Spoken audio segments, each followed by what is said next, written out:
dernier jeu de Blizzard qui est actuellement en alpha, qui est Heroes of the Storm. Donc pour ceux qui ne savent pas, c'est un MOBA qui va avoir en fait ses héros issus des différentes licences et jeux de Blizzard. Donc on va avoir du World of Warcraft, du Diablo et du Starcraft. Je vais pas tout de suite rentrer dans les détails sur le MOBA, je le ferai sûrement au fur et à mesure sans trop rentrer dans les règles. C'est pour vous faire voir un petit peu ce que ça donne. Et puis, je vais jouer avec un personnage que j'apprécie tout particulièrement, qui est issu de la licence StarCraft 2 et qui s'appelle Zagara. Zagara, comme vous allez le voir, en fait, joue beaucoup sur des invocations finalement d'unités issues directement de la race Zerg de StarCraft. Et elle a un gameplay très proche justement du jeu Zerg, ce que j'apprécie tout particulièrement. Donc c'est parti. Donc la première information importante, c'est que pour le moment, je ne sais pas si ça arrivera par la suite, mais pour le moment, c'est uniquement du 5 contre 5. L'objectif est toujours le même par rapport aux autres MOBA, qui est de détruire le fort adverse. Pour ça, il va falloir suivre des chemins qu'on appelle les lanes. Il y en a de 2 à 3, ça va dépendre des cartes, puisque vous allez voir que sur ce MOBA-là, les différentes cartes sont importantes puisque chaque carte aura ses propres règles. Et bien que ce soit des règles secondaires, il faut les prendre en compte puisque la victoire de la partie se joue quand même énormément dessus. Donc ça c'est déjà pour la première petite différence. Et comme vous pouvez le voir, on doit sélectionner d'abord son personnage avant finalement de rentrer en partie. On ne connaît donc en tous les cas pas pour le moment nos alliés et on ne connaît pas la carte. Ce qui fait qu'en random, donc c'est assez compliqué finalement de gagner. Il y a quand même une grosse partie d'aléatoire qui se crée. Ça va dépendre de la composition de notre équipe et de la carte jouée. Après, des héros que j'ai pu tester, ce qui est quand même plutôt pas mal, c'est qu'en fait, l'autre grosse différence finalement de ce MOBA là, c'est qu'on ne fait pas évoluer nos héros par rapport à l'achat d'items. On le fait évoluer uniquement par la sélection de spells. Alors voilà, Cursed Hollow.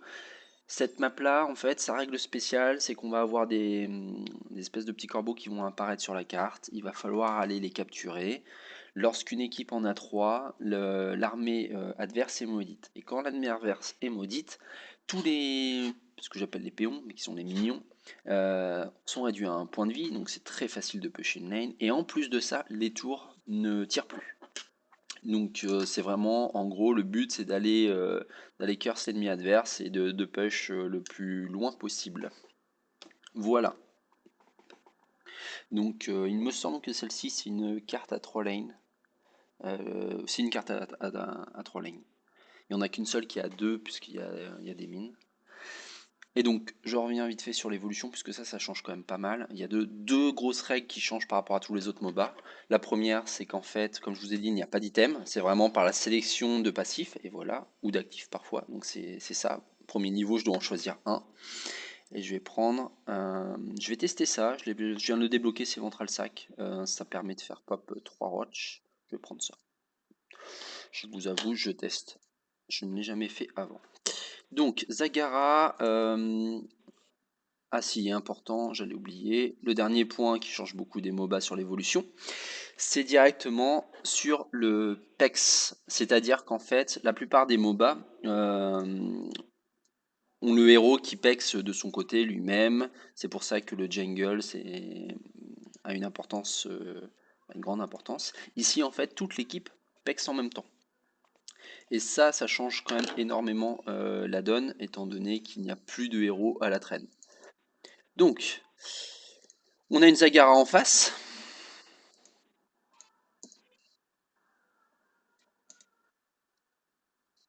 Hop, ça va être assez compliqué. Il va falloir après push. Alors, j'ai 3 sorts. Le premier, c'est l'invocation de Bending. C'est ce qui va me permettre de faire de gros dégâts. C'est du splash damage. J'en envoie 4, ça explose, ça fait pas mal de dommages. Voilà. Le deuxième, c'est l'hydralisque. Donc là, je vise une unité adverse. Et en fait, je vais avoir un hydra qui va apparaître et qui va la suivre. Et le troisième, c'est les roaches.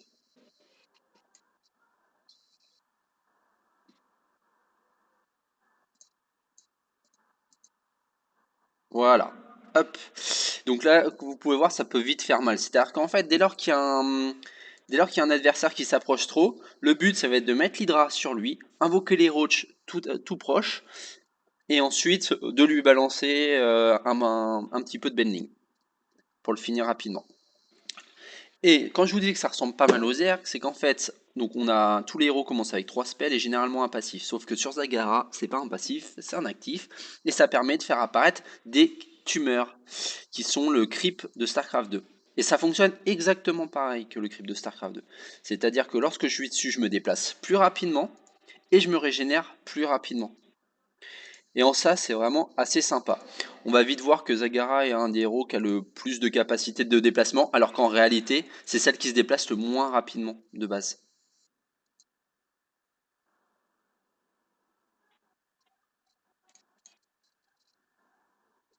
Hop, donc là je viens de passer un niveau sur lequel je peux choisir un talent, et je vais prendre Envenom, qui est finalement un poison. C'est pas mal pour tout ce qui est gank.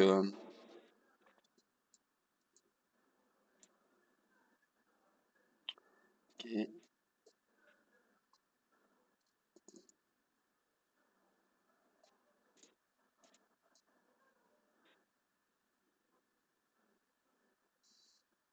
Donc là j'ai plus beaucoup de mana.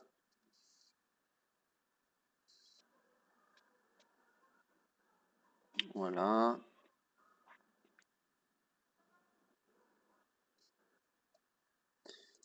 C'est compliqué en début de game. Ils sont 3 sur ma lane, donc forcément.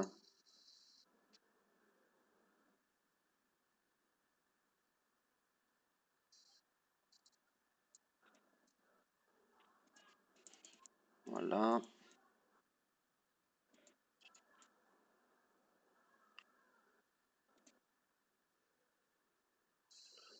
Donc là, je regardais, puisqu'en fait, le premier corbeau est apparu, mais c'est bon, ma team a pu récupérer.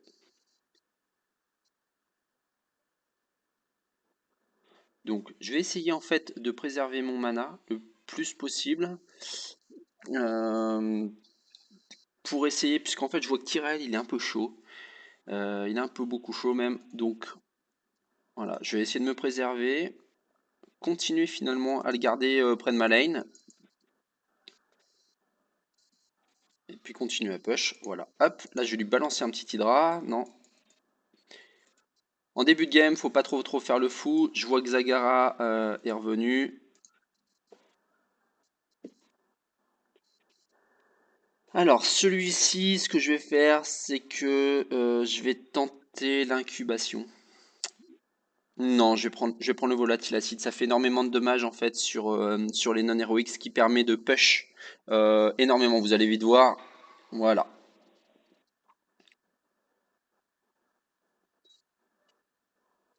Alors, l'autre spell que j'ai failli prendre en fait est quand même assez fort. Je l'ai débouclé récemment, je l'ai pu le tester hier. Ça permet finalement de se régénérer autant en heal qu'en mana, ce qui est plutôt pas mal. Et voilà, Tyrell, quand je vous disais qu'il est chaud. Allez,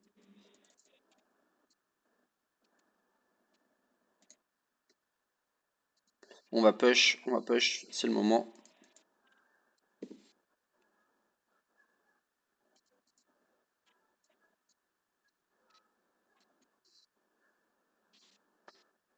Et on pose son creep. Hop, push, on pose son creep. C'est la règle, c'est du StarCraft 2. Hop, là je vais faire énormément de dommages, comme vous pouvez le voir. C'est le but, hein. Là je me suis mis vraiment, j'ai un build qui permet de push rapidement. Tyrell est revenu, on pose l'hydralisque, on pose les roaches, et on freeze.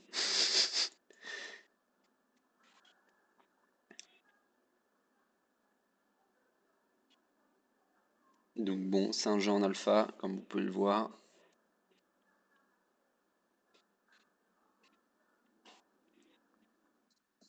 C'est bon. Non. Donc comme je disais, ça reste un jeu en alpha. Hop.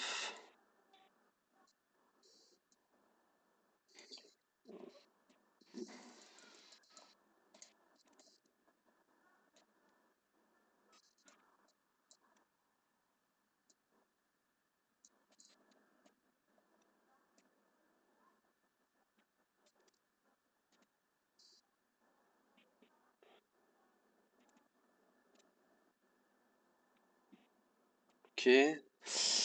Donc là j'en ai deux et j'ai finalement ce qui je trouve l'ulti, ce qui fait que Zagara a un déplacement de folie. Donc là j'ai posé un Nidus. Je vais back à mon point de départ, ce qui va me permettre de me régénérer très très rapidement. Et en fait, je vais pouvoir tout de suite poser un autre verre de Nidus ici. Et vous allez voir à quoi ça sert. Voilà, je me régénère, je rentre à l'intérieur, et en fait, le verre de Nidus permet de ressortir, de passer d'un verre de Nidus à un autre. Et en ça, Zagara a donc un pouvoir de déplacement quand même énorme. Hop,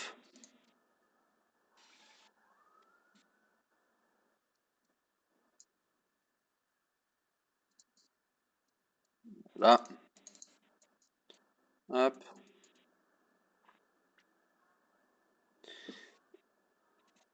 Allez, voilà, la team adverse est curse, c'est le moment de push, on creep.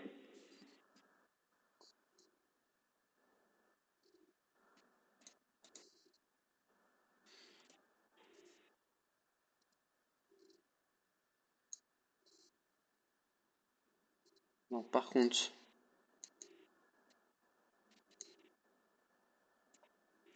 je comprends pas pourquoi mon Venom ne fonctionne pas, mais soit. Hop. Euh, Donc là, j'ai pris le pouvoir qui va me permettre d'augmenter en fait l'Hydra, qui va permettre de tirer plus loin, faire plus de dommages. Et en fait, le prochain passif que je vais prendre, ça va me permettre d'en invoquer deux au lieu d'un. Voilà. Là, ce que je vais faire, je vais poser mon creep ici, et en fait, je vais poser un verre de Nidus ici. Voilà. Ça va me permettre de remonter toujours plus rapidement, comme ça, si je me fais tuer ou pour X raison, voilà. Là, tac, on creep,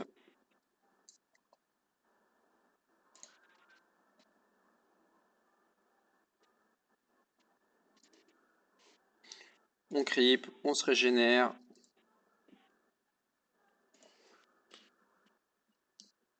Voilà.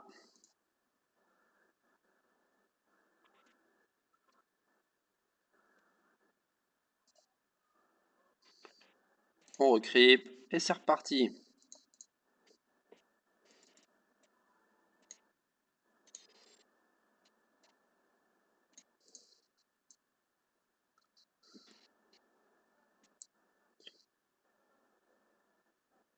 Alors je sais pas pourquoi mon Venom marche pas par contre, c'est vrai que ça...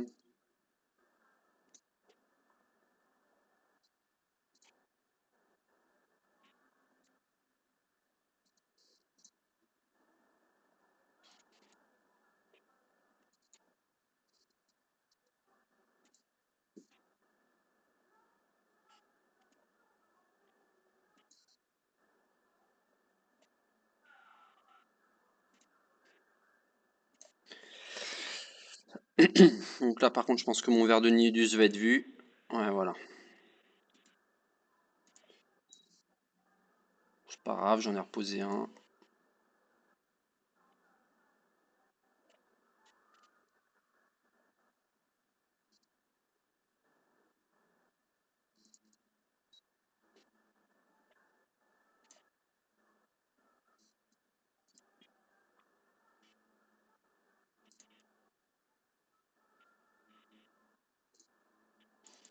Voilà.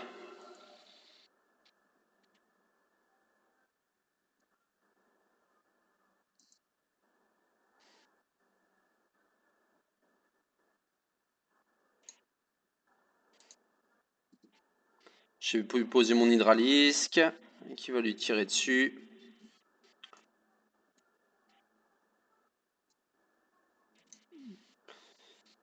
Hop. Alors ce que je vais faire c'est que je vais reposer mon Nidus ici. Comme je vous l'ai dit, je pose.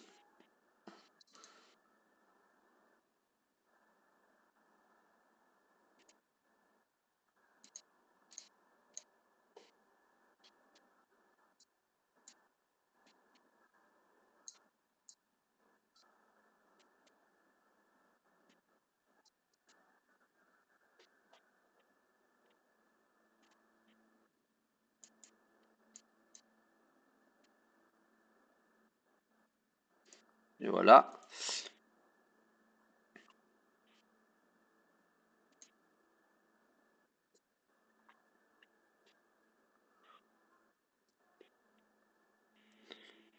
Je vais essayer de poser ça ici et de me régénérer.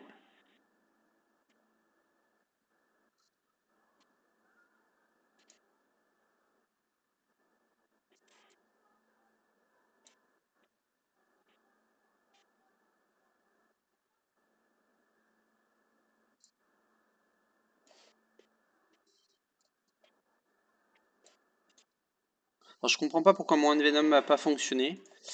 C'est vraiment dommage, mais bon, au final, hein, tant pis.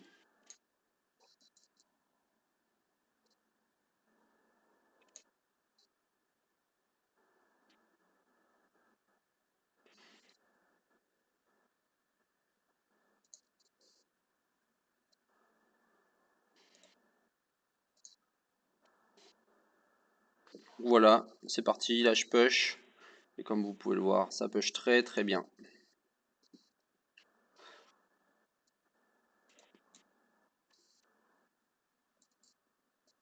Ouh, là je vais prendre cher.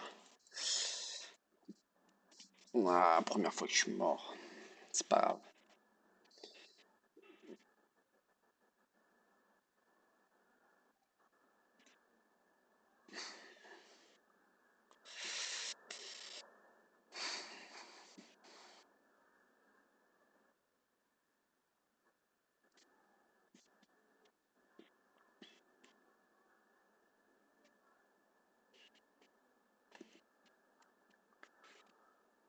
Donc, voilà un peu le résumé. Vous pouvez voir, j'ai une contribution d'XP qui est pas dégueu. C'est pas un héros qui va pouvoir faire énormément de kills. Mais par contre, c'est un héros qui va être vraiment très utile pour push.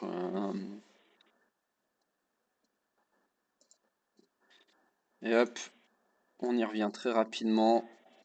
Et là, on va aller chercher du tir à elle. Ce qui est vraiment dommage, c'est pour lui, le Venom. Je comprends pas pourquoi il fonctionne pas. C'est un talent qui est pourtant relativement très utile. Ce qui fait quand même énormément de dommages en fait.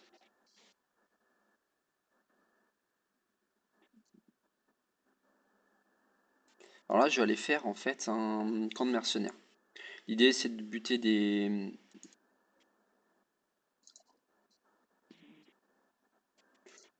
ennemis. Tac, voilà. Et en fait, dès lors qu'on les a tués, ces ennemis-là vont partir sur la lane et vont aller jusqu'au camp adverse. Ça permet encore une fois de renforcer le push. Voilà.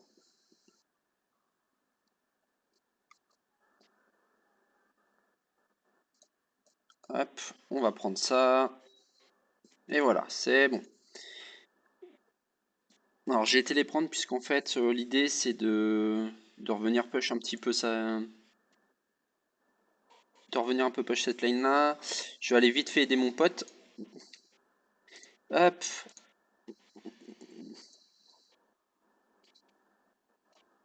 Donc là voilà, tout simplement j'aurais eu l'Unvenom, c'était réglé. Oh là là, le pré-shot.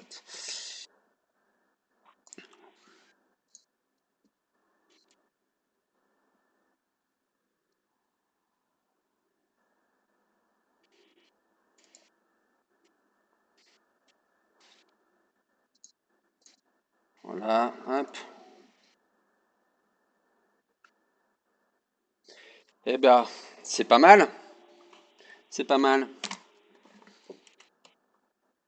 Un petit GG. C'est plutôt pas dégueu.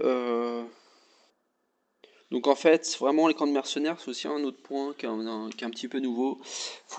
Alors ce qu'il faut faire attention, c'est de les activer au bon moment. Moi j'y suis allé puisqu'en fait on était en train déjà de récupérer les corbeaux. Et c'est sur cette carte-là, c'est très important de synchroniser finalement les camps de mercenaires avec le curse. Et voilà. Sachant que j'avais déjà bien push sur la ligne du bas, ça permettait justement d'avoir ce renfort-là pour attaquer directement le fort. Donc c'est pas dégueu.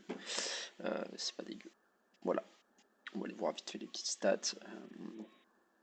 Bon, c'est vrai que par contre, la team adverse était très en retard d'un point de vue XP. Sachant que voilà, Zagara, pour finir là-dessus, c'est justement un perso qui va permettre, sans aller chercher les kills, de faire gagner énormément d'XP. Puisqu'en fait, si on peut voir mes stats sont pas complètement folles en termes de takedown. Mais par contre, c'est vrai que dommage, on peut pas voir ce résumé là. Mais j'ai fait gagner énormément de points d'XP à ma team en détruisant très rapidement les minions de ma lane et en détruisant les différentes structures.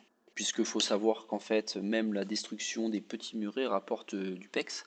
Donc c'est important vraiment de pusher rapidement là-dessus, puisqu'on gagne et on prend un avantage assez important, sachant que la destruction d'une tour, euh, ça vaut à peu près 2 takedowns, il me semble.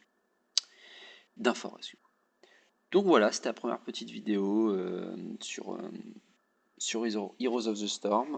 Peut-être que j'en referai d'autres avec du Zagara, où je me concentrerai un tout petit peu plus sur la game. Et voilà, j'espère que ça vous a plu. À bientôt. Ciao.